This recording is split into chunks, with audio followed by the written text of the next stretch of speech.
I think about recent history.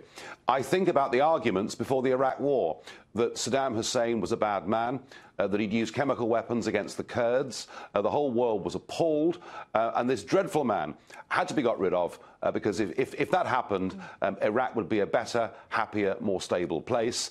Similar arguments about Gaddafi in Libya, and I'm afraid that we may not like these Arab dictators, but they are secularists, they are not Islamists, and what we've done in the case of both of those recent interventions is to open the door to ISIS. And so, of course, I'm worried that I'm hearing the same arguments over again, and on both sides of the pond, you know, political leaders basically saying we now need to get rid of Assad. Now, Nigel, on our side of the pond, it's the difference between America first and American leadership and what that balance looks like. There's been bipartisan support for these targeted narrow strikes as a slap against usage of chemical weapons. What's the next step? If you don't believe it's deposing Assad or getting rid of Assad, how does America show leadership in this region?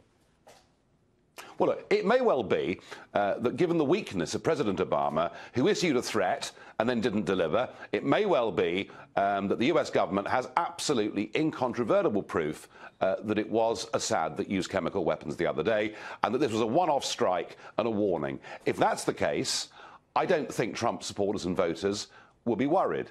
But if it's the beginning, effectively, of a long military campaign that is aimed at regime change, then I'm sorry, but I think many of the people who supported President Trump would be really, really worried about that. Yeah, you know, we've heard from President Trump and Rex Tillerson and others on his team that say we've got to get help on this. We need other nations, particularly the UK, to help us stand up to Russia, to figure out how to move forward with Syria. What is the mood like where you are? You're a big part of, you were, of the Brexit movement in terms of getting more involved.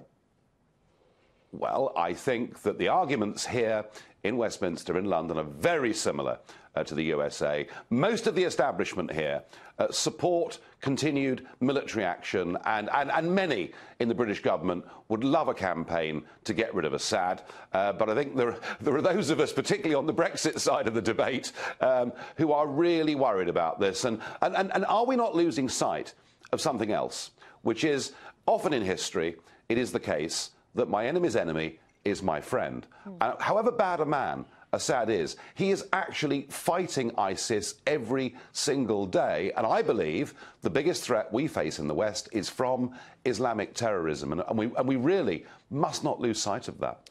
I mean, there's been some criticism. You were absolutely right about this. You heard from Laura Ingraham this week saying missiles flying. Senator Rubio is happy. McCain's ecstatic. Hillary's on board. This is a complete policy change in 42 hours. You heard other members of the Trump train who are big fans of Donald Trump saying this party's over. They're worried that this America First strategy is going to be obliterated. Yes, I think they are. I think they are. I mean, look, we don't know yet exactly what's going to happen. Clearly, the neocon voices were always going to come to the fore over the course of this weekend.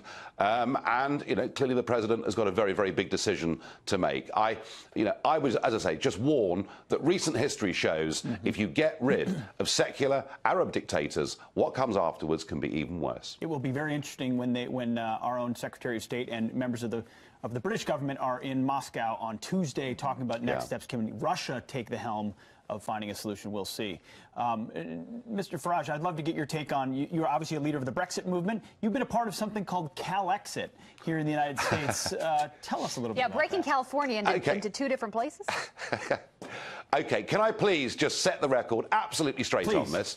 There is a man called Tim Draper, a very successful Californian businessman, who takes the view, and that is now shared by quite a few people, that California is simply too big, too centralized, too badly run, and that if you're a conservative, you effectively don't have proper political representation. And their view is that California should be split so that you get the liberal bit represented by liberals and the conservative bit represented by conservatives. And you know what?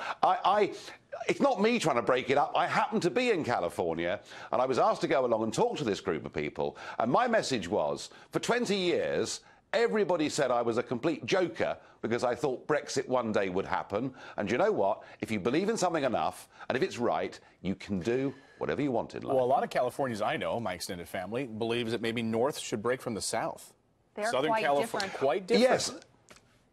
Well, you're absolutely right. And so what is happening, what I can tell you, is that right now, a Washington firm called Goddard Gunster are polling in California. They're finding out whether there is popular support for this initiative. And if there is, they will get the signatures and put it on the ballot in 2018. Well,